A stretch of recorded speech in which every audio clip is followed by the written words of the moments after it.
Suzanne McNeill, and I wanted to show you a little metallic paint on black quilt that I made. I even used metallic thread on here, which really makes it sparkle in person. So today I want to talk about Gelli printing on black, because there are some special little tips for doing that. So I'm using the little Gelli Arts plate. This is my favorite size, and I've already taken this out of the package. And this is a soft rubber brayer. I like the small size because I feel like I waste less paint. But let me get started. Over here is a sample. Now this is opaque acrylic paint on black. You can see how it really glows. And here are a few more samples. These are opaque colors. Now these are transparent colors, and these are exactly the same colors. This one's on black, this one's on white. So you can really see the difference and how the opaque colors glow and the transparents just sort of fade on the black. So with that in mind, you know, golden paint tubes are so wonderful. There are little black lines under here. And since this is an opaque color, they actually put a swatch of color here, and you know if you can't see the lines, it's an opaque paint. So here are some other paints I'm going to try, and we'll just see how opaque or transparent these are. So I've tried to choose some that I thought were opaque. Just going to put a little paint here, different colors. I guess I'm particular. I always put my lids back on in between what I'm doing. So with the black, you want to use a little more paint than you do on the white. So I'm going to take my brayer, spread my color out, and move right onto the red. I sort of like those dots showing. And then, so I'm creating a pattern and a texture as I'm applying the paint with my brayer.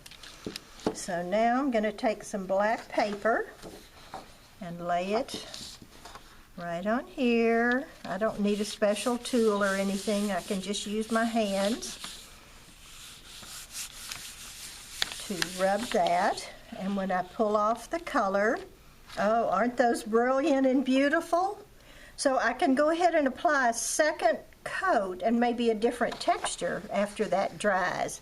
But I think I'd like to show you just something a little bit different.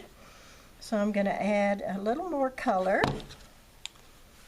White is always, well, titanium white is always transparent. So it really flows onto the black. Let me brayer this out. I don't normally clean my brayer until the end of the day or until I break for lunch.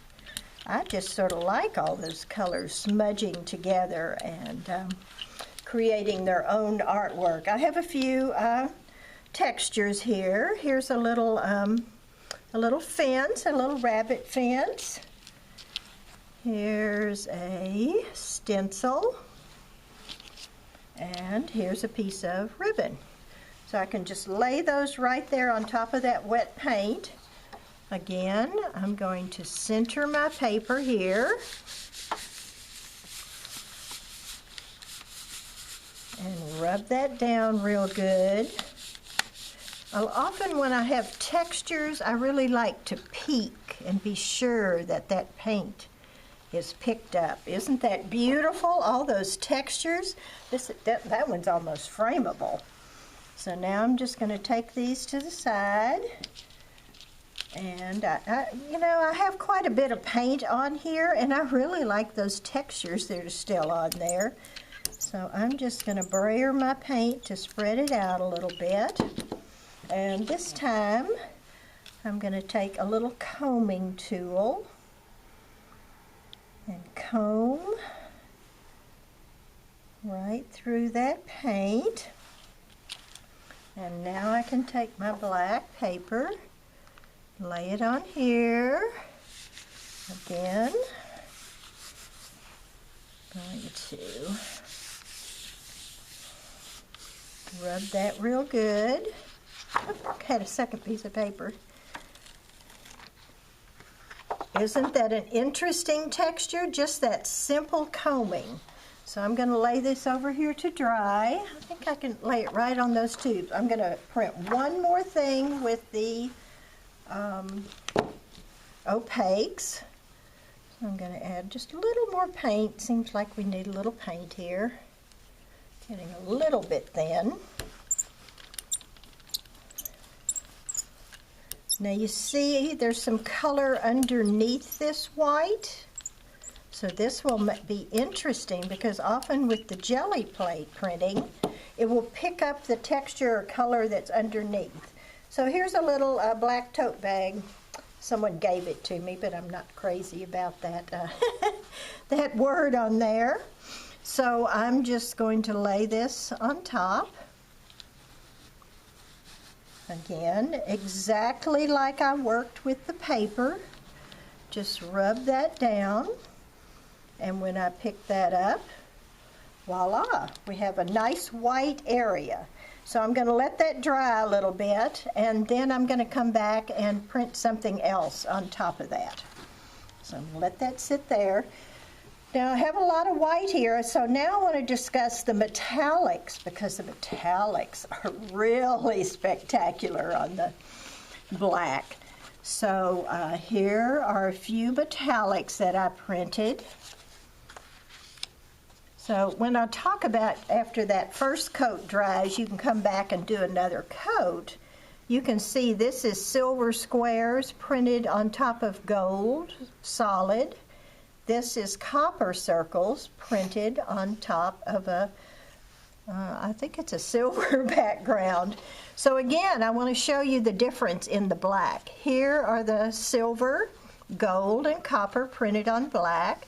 And here are the silver, gold, and copper printed on white. So the difference is amazing. And all this basic information is here in the Gelli Printing book that I did for Design Originals. All your basic steps. Here's a section on printing on black. And then in the back half of the book, there are actual project ideas to, because what do you do with all those papers after, fabrics after you print them? Quilts, hangings, tote bags, just so much information in that book. So now I'm going to take my plate here, and I'm going to just get a little handy wipe. Since I'm going to change to metallics, I want to clean my plate off, because the metallics don't work the same when you put them with the opaque paints. It's not that you can't mix them, but it sort of kills the metallic look sometimes. So I don't have to get every single drop off, just the majority of that paint. And then I want to do the same thing with my brayer. Now a lot of times I'll just take my brayer and get ready to do something else. Let me find some room here, because I can just take my brayer. Look, even this is an interesting pattern that I'm creating here. It's actually picking the texture up from the Gelli plate that we had earlier, and I can make designs with my brayer. So now I haven't wasted any paint. I have another project going. So now I'm going to start with the metallics. Here I have a silver. I really love the silver on black. It is just stunning. Look at those colors. And here is, this one says it's rich copper. Nice. And this one, iridescent bronze. I'm going to put those three colors on there. Take my brayer and I'm going to treat, these are acrylic paints, so I'm treating these just like I did the regular opaque paints. And mush those around. Oh, look at those colors coming to the top. I really like that. And again, I can take my little textures. Could lay that little fencing there. Take my cone and make a pattern over here. And now I'm ready. Oops, that one's already been printed. I need to find a blank one. Just going to place that right on top here. Rub that in again real well. And voila, I have beautiful, beautiful metallics. Look at those glow in the light. And so now I'm going, since I have some colors on here, I'm just going to spread them out a little bit. Add a little more texture. And I'm going to take my bag here, which has partially dried, and I just want to center those corners.